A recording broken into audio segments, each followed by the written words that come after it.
Danny Thomas at 44. How he lives is sad, but not for the reasons you think. This man was meant to be one of England's best until one moment took it all away. And what happened next? It's not tragedy, it's something far more powerful. Daniel Joseph Thomas, born November 12th, 1961, in Worksop, England. A boy who would grow up to break hearts and then heal them. His story spans decades, from playing fields to treatment rooms, from White Hart Lane to Florida clinics. At just 10 years old, Danny joined Coventry City. The club spotted something special, raw talent that couldn't be taught, natural ability that burned bright from day one. By 17, he was making his senior debut. Most kids his age were still dreaming. Danny was living it. He started as a midfielder. Then came 1980. Injuries hit the squad. The manager needed bodies. He threw Danny in at full-back against Aston Villa. What was meant to be a quick fix became permanent. Danny found his home, a position that would define his career. Speed like lightning, runs that left defenders trailing, passes that split lines with surgical precision, tackles that won the ball and the crowd's hearts. Within a year, Danny was Coventry's player of the season. At 18 years old, the youngest winner in the club's history, but his talent stretched beyond club football. England's schoolboys called first. 9 caps, 3 goals, the first taste of international glory. Then came the under-21s, 7 appearances between 1981 and 1984. Danny holds a record no other English player can claim. He won the UEFA Under-21 Championship twice, a feat unmatched in English football history. By 1983, the senior team came calling. 2 caps for England. At 21, Danny Thomas was living every footballer's dream. The boy from Worksop was representing his country on the biggest stage. Managers were taking notice. Scouts were watching. His name was spreading across Europe. June 1983 changed everything again. Dave Sexton left Coventry. The manager who gave Danny his chance was gone. The man who believed in him first was moving on. Time to move on. Tottenham Hotspur came knocking, £250,000. Big money back then, big expectations too. Danny was heading to White Hart Lane. His Spurs debut came on August 27, 1983, Ipswich Town away, a 3-1 defeat. Not the start he wanted, but the fans saw something they loved and past wingers. A shot like a cannon, always smiling, always trying. Danny Thomas became a crowd favourite fast. 27 league games in his first season, but bigger things were coming. The 1984 UEFA Cup final, Tottenham versus Anderlecht. 2 legs, glory or heartbreak. The first leg ended 1-1. Spurs felt they deserved more. The second leg at White Hart Lane, emotions running high, the crowd electric. But Anderlecht fought back. Regular time couldn't separate them. Extra time came and went.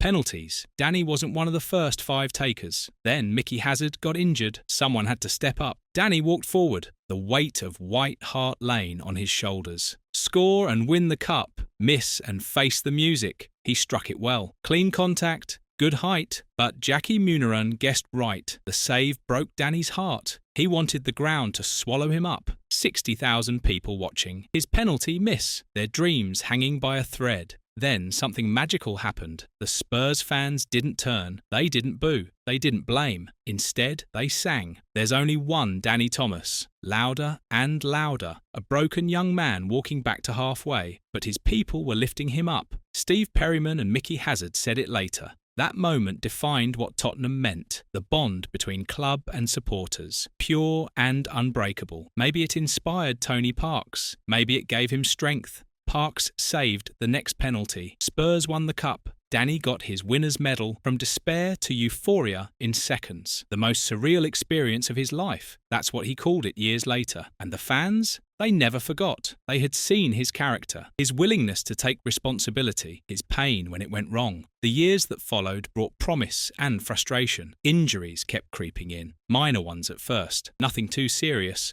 But they limited his playing time. He'd get fit, then get hurt again. The pattern repeated. 85-86 started well. Danny was back in the first team. Right back again. He even scored against Oxford United, one of his trademark powerful shots. But the injuries kept coming, small ones that added up. March 1987, Queen's Park Rangers at home. Just another league game. Danny was playing well. Then Gavin Maguire came in late. A reckless tackle, completely unnecessary. Danny went down screaming. The pain was instant and horrible. His knee was destroyed. Ligaments damaged beyond repair. Tried everything. Surgery, physio, rest, more surgery. Danny spent a year fighting to get back, a year of hope turning to despair. But some injuries don't heal, some dreams don't come back. Aged 26, Danny Thomas retired from football. The boy who had everything was broken. Unfulfilled potential. That's what everyone said. Could have been England's first choice for years. Could have won more trophies. Could have been remembered as one of the best. The settlement came later. £130,000. Compensation for a career cut short. Money couldn't buy his dreams back, but it could buy something else. A future.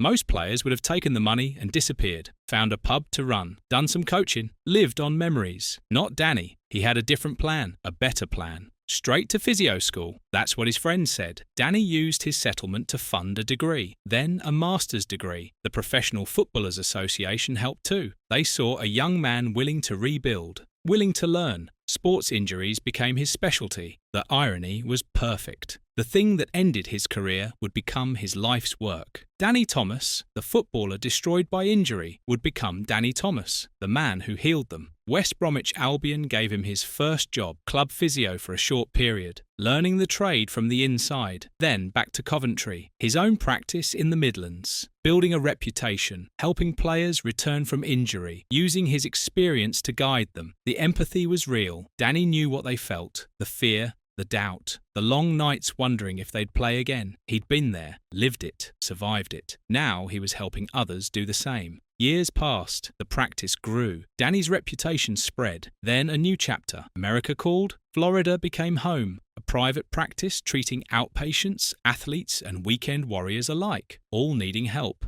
all getting the best care. By 2020, Danny had been a physiotherapist for 26 years, longer than most footballers play. The second career had become the main career. The forced change had become a chosen path. Back in England, the love never died. Spurs fans still sing his name. When he visits White Hart Lane, the reception is warm. They remember the young fullback who gave everything, who stepped up in the biggest moment, who showed them what courage looked like. Coventry inducted him into their Hall of Fame. The boy who joined at 10, the teenager who became a star, the man who showed that setbacks don't define you, actions do, choices do. Danny's story isn't sad. It's inspiring. Yes, his playing career ended too soon. Yes, he missed out on international glory. Yes, the injury was cruel and unfair. But what came next? That's where the real victory lives. He took his pain and turned it into purpose. Took his broken dreams and built new ones. Helped thousands of people overcome injuries just like his. Created a legacy that stretches far beyond football pitches. The boy from Worksop learned that success has many faces. Trophies and caps matter.